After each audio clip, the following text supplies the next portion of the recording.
અને પછી કહેવાય છે પ્રહલાદને પ્રશ્ન કર્યો હિરણ્યકશિપુએ, પ્રહલાદ ક્યાં છે તારો નારાયણ?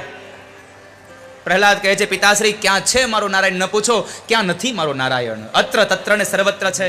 આ દુનિયામાં તમે જ્યાં પણ નજર કરો ત્યાં મારો નારાયણ છે. પછી એક કથા છે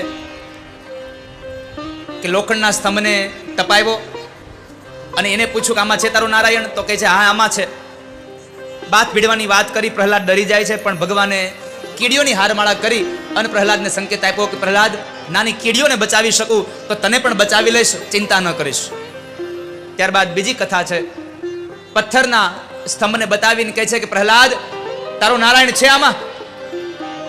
હા પિતાશ્રી મારો નારાયણ આમાં પણ છે. હા પાડીને પોતે ક્રોધાયમાન થયેલો હિરણ્યકશિપુ પોતાની ગદાને લઈ અને સ્તંભને તોડવા જાય અને વૈશાખ મહિનાની અંજવાળી 14 અને સંધ્યાનો કાળ અને સ્તંભ ફાટ્યો અને ભગવાન પ્રગટ થયા.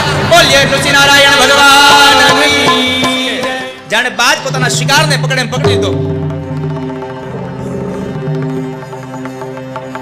ઉપાડીને લઈ જાય છે ઘરના ઉંબરામાં, પોતાની ગોદમાં રાખીને ભગવાન કહે છે કે જોઈ લે હિરણ્યકશિપુ, તે માગ્યું તો એમાંથી કઈ ઓછું તો નથી રહ્યું ને? નથી રાત નથી દિવસ, સંધ્યાનો કાળ, નથી ઘરમાં નથી બહાર, ઉમરામાં નથી, આકાશમાં નથી, ધરતીમાં, મારી ગોદમાં. મારું રૂપ જોઈ લે, નથી હું માણસ નથી પશુ, મોઢું સિંહનું, શરીર માણસનું. ભગવાને નખ બતાવ્યા ને કહ્યું આને ન લીલા કહેવાય, ન સુકા કહેવાય, ન અસ્ત્ર કહેવાય, ન શસ્ત્ર કહેવાય. અને બ્રહ્માએ મારું સર્જન નથી કર્યું, મેં બ્રહ્માનું સર્જન કર્યું છે. અને ભગવાને એટલો ક્રોધ વ્યાપી ગયો ને કે પોતાના તીક્ષ્ણ નખો વડે ભગવાને હિરણ્યકશિપુના પેટને ચીર્યું અને એમાંથી જે આંતડાઓ નીકળ્યા ભગવાન મીંડ્યા પોતાની ગોદમાંથી લઈ પોતાના ડોકમાં પહેરવા માંડ્યા, પોતાની ડોકમાં પહેરવા લાગ્યા. અને દેવતાઓ પુષ્પની વૃષ્ટિ સાથે ભગવાનનો જયઘોષ કરે. બોલીએ નરસંગ ભગવાન કી જય, નૃસિંહ નારાયણ ભગવાન કી જય. અને એ સમયે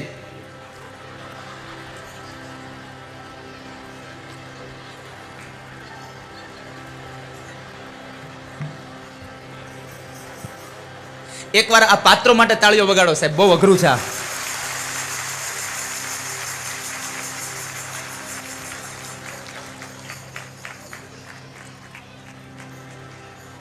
પછી તો કહેવાય છે બ્રહ્માજી સ્તુતિ કરે ભગવાનની, દેવતાઓ સ્તુતિ કરે, ભગવાન શાંત ન થયા.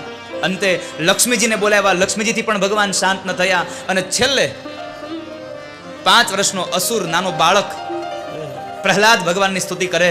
શું કહે ભગવાનને? કૃષ્ણના બાળકે ભગવાનની સ્તુતિ કરી, ભગવાન શાંત થયા. હિરણ્યકશિપુના દેહને છોડી અને ગાય પોતાના બાળકને છાટે એમ ભગવાન ઋષિ પોતાની જીભ વડે પ્રહલાદને ચાટે અને પ્રહલાદની પાસે ભગવાને પ્રસન્ન થયા.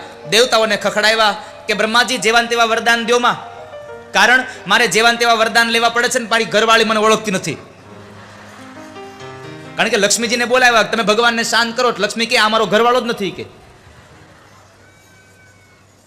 અને છેવટે ભગવાને પ્રહલાદની પર કૃપા કરી અને ભગવાન ત્યાંથી વિદાય લે. સપ્તમ સ્કંદને અહીંયા વિશ્રામ મળે અને અષ્ટમ સ્કંદનો પ્રારંભ.